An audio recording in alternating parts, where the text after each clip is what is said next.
Shalom, jemaat yang kasih dalam Tuhan. Kita bersyukur hari ini hamba Tuhan dari GK Karawaci boleh menyapa setiap kita melalui suara pengembalaan. Doa kami kiranya setiap kita senantiasa di dalam naungan dan pemeliharaan daripada Tuhan. Hari ini melalui suara pengembalaan kita akan membahas tentang bagaimana menghadapi godaan. Saya akan membacakan dari Amsal pasal yang pertama ayat yang ke-10. Dituliskan, "Hai anakku, jikalau orang berdosa hendak membujuk engkau, janganlah engkau menurut." Ketika kita bicara tentang godaan, maka di dalam hidup kita, maka kita berhadapan dengan banyak sekali godaan yang menggoda setiap kita. Ketika kita bicara tentang makanan, maka kita pun terkadang digoda dengan makanan-makanan yang enak, yang nikmat, tetapi belum tentu menyehatkan bagi tubuh kita.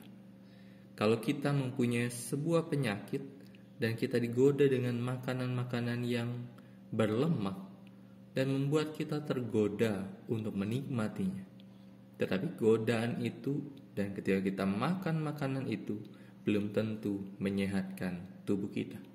Bagi seorang anak, ketika dia menghadapi ulangan yang sulit di sekolah, maka dia tergoda untuk memilih apakah dia jujur mengerjakan setiap soal yang diberikan oleh guru atau tergoda untuk melakukan kecurangan.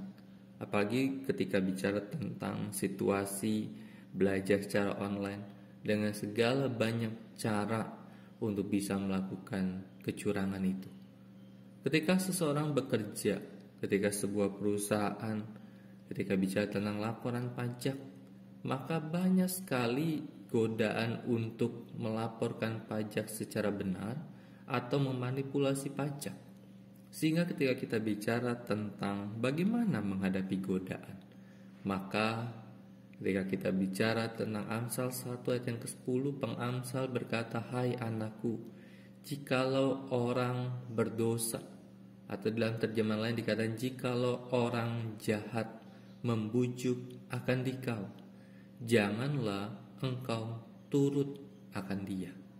Bujukan itu menjadi bagian yang dihadapi oleh setiap kita. Tetapi dikatakan, "Jangan engkau menurut." Ketika kita bicara tentang hal ini, maka pengamsal mengingatkan setiap anak-anak Tuhan bahwa kita punya kemampuan untuk tidak menuruti setiap bujukan yang jahat itu. Kita punya kemampuan untuk tidak mengikuti setiap apa yang membahayakan diri kita.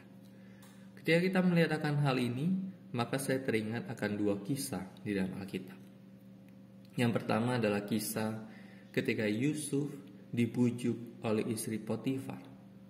Saat itu Yusuf digoda oleh istri Potifar dalam situasi yang sangat mungkin dan sangat rahasia.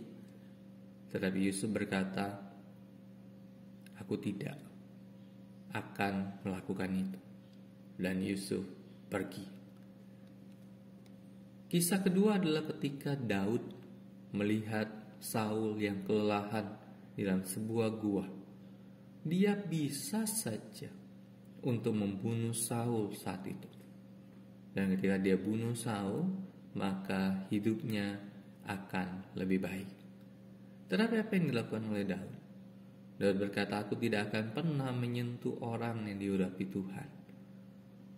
Dan dia membiarkan Saul untuk tetap hidup. Baik Yusuf, baik Daud, mereka sama-sama adalah orang yang tidak bisa terbujuk. Dan mereka tidak menuruti.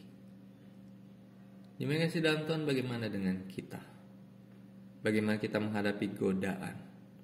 Ketika Daud menghadapi godaan, dia tahu bahwa dia harus tunduk kepada pemilihan Tuhan.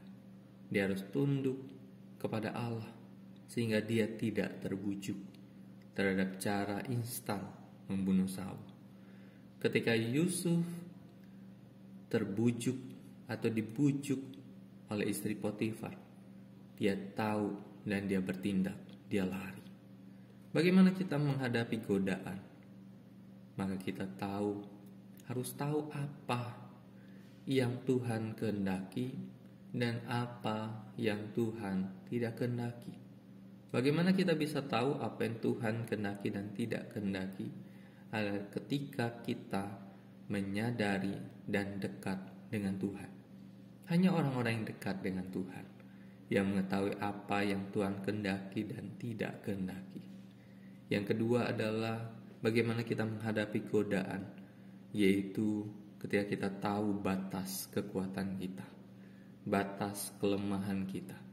Dan ketika itu mulai menyentuh atas batas kelemahan kita, maka yang kita lakukan adalah lari. Bukan lari karena kita takut, bukan lari karena kita tidak mampu, tetapi lari karena kita tidak mau jatuh. Biarlah kita sebagai anak-anak Tuhan menyadari setiap godaan di sekitar kita akan senantiasa ada, tetapi relasi kita dengan Tuhan harus senantiasa terjadi, dan kita tahu batas yang kita miliki, dan kita pergi supaya kita tidak jatuh. Ada konsekuensi? Ada. Daud tetap dikejar Saul. Yusuf dipenjarakan karena fitnah, tetapi mereka menerima konsekuensi itu, dan mereka mengetahui bahwa di balik hal yang buruk karena mereka menang atas godaan, ada hal yang baik yang Allah akan lakukan. Daud menjadi seorang raja pada akhirnya, dan Yusuf menjadi seorang penguasa di Mesir pada akhirnya. Bagaimana dengan Anda? Maukah Anda menang atas godaan, dekat sama Tuhan, dan kenal diri Anda? Tuhan Yesus memberkati kita. Amin.